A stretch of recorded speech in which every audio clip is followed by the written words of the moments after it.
Since about 2000, we've lost an average of 160 to 200 people a year out here in the desert. Nobody knows the numbers. They recover somewhere around 180 a year on average now. Pima County government thinks it's good politics, makes sense, and it's responsible public policy to spend money in the Forensic Science Center to identify the remains and return them to their families, to do the work right. And right now we have more than 500 unidentified remains.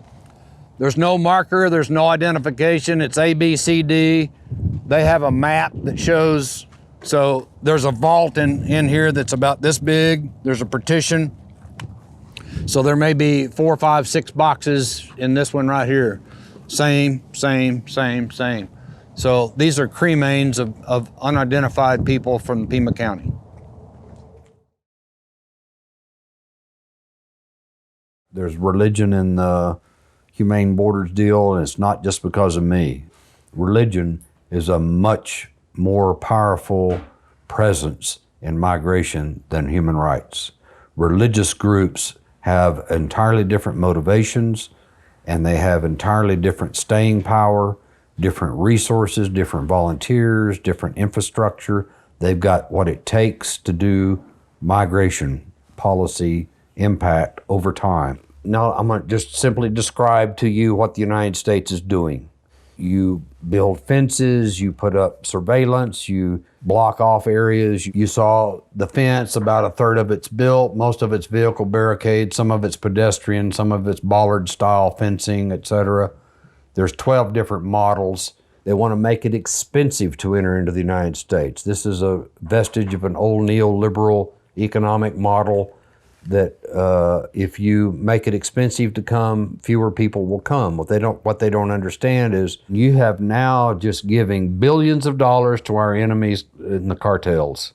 And it kills migrants because it commodifies individuals.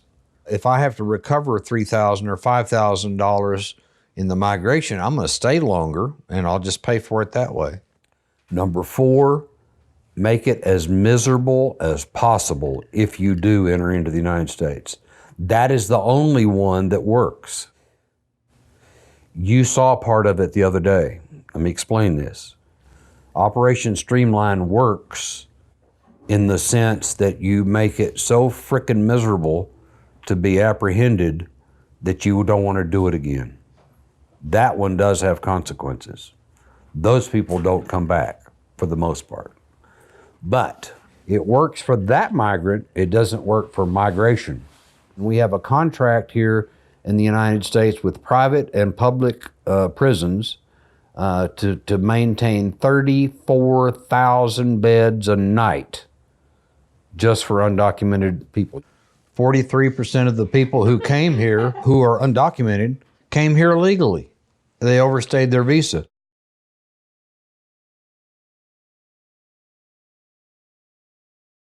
What does that tell you? Just let that sink in.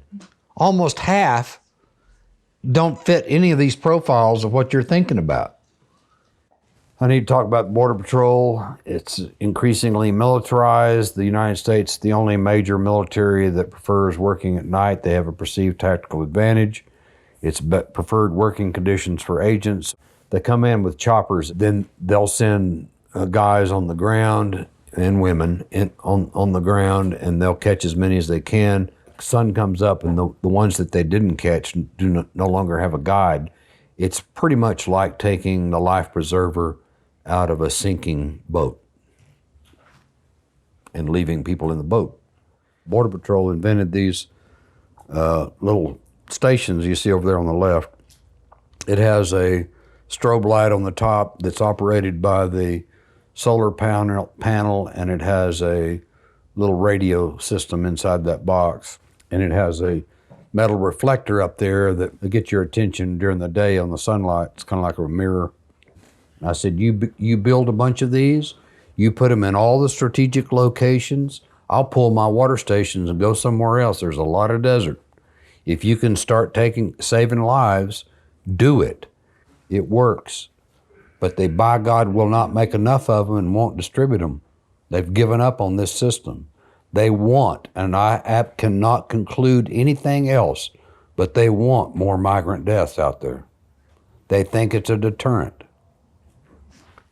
1/2 of all the Border Patrol rescues that they take credit for are self-initiated by migrants using cell phones to tell them where they are. I said, fine, let's put out more, get more cell phones out here. So I got the Commissioner of Customs and Border Protection and the SBI net people. I said, you're building all these freaking towers. Put a 911 repeater, weighs about 2 pounds, fuel it from the power that you already have on that site. You have the environmental waiver. You've got the dirt, the power, the technology, and the tower. It already exists. Put it on there. And buck boost that signal back to Pima County. We'll come find them. I got Pima County government. I got people from Mexico, from Sonora, from Washington, I had people from Guatemala, Honduras, El Salvador, all in this meeting. Well, we can't do that because that would be your equipment on our tower. I said, fuck it, buy a goddamn 911 receiver and just send me the signal. I'm not coming to your tower. Just share the information, public information. They will not frickin' do a goddamn thing to save the life of a migrant. I said, we'll buy the equipment. Pima County government wanted the Border Patrol to provide the signal of where to do the search and rescue. Goddamn won't do it.